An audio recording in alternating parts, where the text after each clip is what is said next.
Hi, welcome to Sunday School. Well, last week we learned how God chose to be worshiped by the Israelites through animal sacrifices at the tabernacle.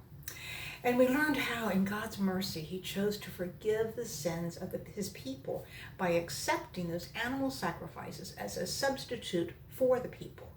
The people had sinned. The animals, of course, were innocent. The animals did not deserve to die, but the people did because according to God's law, the penalty for sin or the punishment for sin is death. And so the people were guilty. They deserved death. But God showed love and mercy to his people. There were more than 1 million Israelite men, women, and children. And as he forgave their sins, he also took care of them. He led them to food and water. He led them with a cloud. He gave them days to rest and to worship. God showed incredible love for his people. When our story opens today, the Israelites are on the move again. They had stayed in one place for a year to hear all of God's instructions about the law and the tabernacle and then to build the tabernacle. And so they stayed there until all the tabernacle and everything in it were finished, and they had the first day of atonement where their sins were forgiven for the entire year. Then they were ready to move on. The Lord's cloud moved ahead of them. Next up, the promised land. This is the land that God had promised to give to Abraham, Isaac, and to Jacob. Now let's remember a few things about this promised land.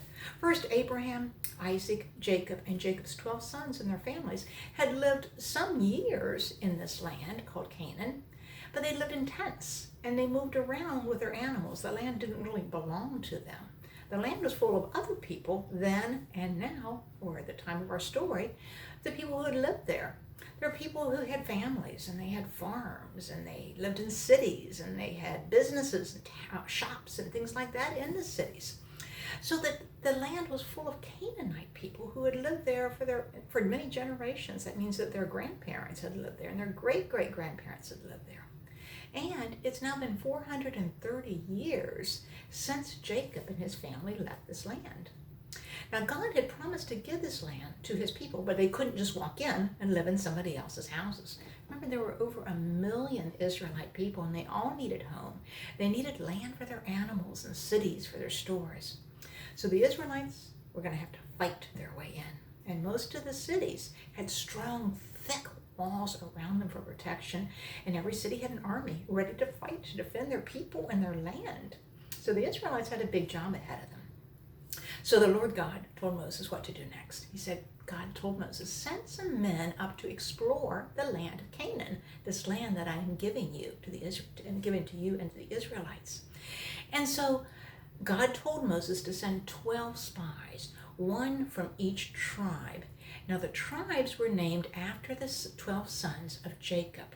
And everyone in Israel belonged to one of these 12 tribes or 12 huge families. So each spy represented a family, right? A huge family. Now, if you are a spy going to check out this land and the cities and the armies of the people that already lived there, so that your army would be able to go in there and fight successfully, what kind of things would you be looking for? Well, Moses said, see how strong the people and their armies are. Makes sense. See how well defended the cities are. Do they have big, thick walls? Do they have strong gates or not? And look at their farmland. Bring back some of the fruit that's growing in this land. So the 12 spies went into Canaan and they explored the land for 40 days. And when the spies returned, every one of the men reported that the farmland was amazing.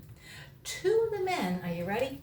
Carried a gigantic bunch of grapes on a stick between them. All right, now here are some major grapes from a major grapevine. You see my little Lego people here representing the 2 spies. And you see this huge bunch of grapes. So many that the Bible tells us that 2 men carried one bunch of grapes on a stick in between them. Wow. Another fruit that they brought is something we don't see very often. Now this is going to be just a little bit messy, so forgive me while I make a little noise. This is a pomegranate, and this is one of the fruits that were in this town. Now I've cut it open a little bit, but can't you see how pretty it is? Whoops, the top just already fell off. But see the top of it, how pretty it is? This is, obviously they use this pattern sometimes for decoration because it's so pretty. And so now I'm going to break into it. It's already been cut, and I'm going to show you it's even more beautiful inside. Can you see all of that fruit in there? This, and the fruit just tumbles out. like little berries. And so they brought back samples of the pomegranates and of figs so the people could see how great the fruit was in this land. Now, every one of the spies agreed that this land is amazing for the fruit. So don't you think the Israelites now were ready to pick up and move into this land the very same day? Well, remember there were 12 spies, and 10 of them said, well, yeah, you're right, the fruit is amazing, but the people who live in this land are very powerful, and the cities are protected with thick, strong walls, and we saw giants living in this land. But another spy, number 11, his name is Caleb, said we should go up and take that land. We can certainly do it. And the 12 spies that had said, no, we shouldn't, well, they continued. We can't attack those people. They're stronger than us. And those giants, we look like grasshoppers next to them. Well, the people listened to the 10 spies. Remember, each of these spies represented a big family. And so 10 of the big families are saying, yeah, what our guys said. They listened to this report and they became afraid. And do you know what these people said? They said, we should have stayed in Egypt. Let's go back to Egypt. And others began to yell at Moses and Aaron, why did you lead us up out of Egypt?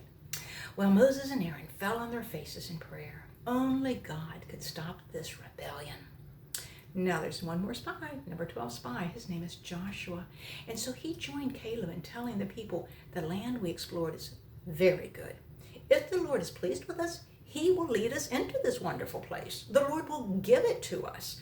The Lord is with us. Don't be afraid of people, because the Lord God will destroy them.